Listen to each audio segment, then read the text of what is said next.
I'm Renee Hawthorne. I've been in Japan for just over 2 months, and I'm studying Japanese. I'm in the first class, so I've started at the very beginning. Well, when I was looking for a school, I couldn't find anything easily on the internet because most of the Japanese schools don't have English English written websites, so it was a bit frustrating to get information or reviews on various schools. So I just happened to discover Gogo Nihon's website through an internet search on Google, and I decided to take a chance and contact you guys because your site was brand new. So I was like, okay, it's fully in English, and some of the schools that weren't in English actually had English information about them on your website. So I decided to contact you and ask you various questions about the schools, and you did a lot for me as far as being the intermediate between the school and myself, because most of the people at my school don't speak English, and they don't. It's very good in the sense I can go there and actually learn without having too many English distractions. So it was nice to have your help to actually find the school and the guest house, and being able to easily come from America and get to Japan and not have to worry about where I was going to stay, what school I was going to be at, who I contact people, what I needed to actually get into the school. Yeah, it was very easy to transition without having to stress.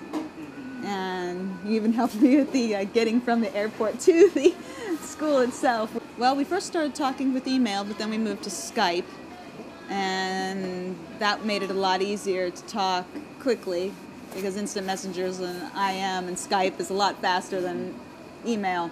So I was able to give you my questions and get feedback at a quicker rate, so I was able to come over here much faster than I probably could have otherwise. Did you ask many questions? Oh, I think I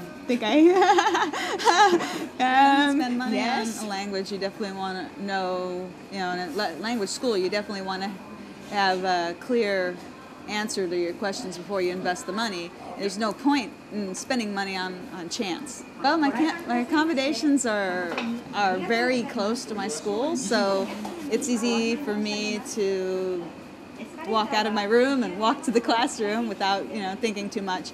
And for coming here the first time and not knowing enough about the area, it's good to be that close. Now that I know a little bit more, I might want to go to a different area just because I'd like to experience different areas of Tokyo. But it's really been helpful not to have to think about it. When I was first, trying to come here, I read a lot of the Sakura House and several other, websites, and was looking at some Japanese guest houses, going, well, what's key money, and what are all these, things that I'm going to have to pay for, and can I really, live here since I'm a short-term student?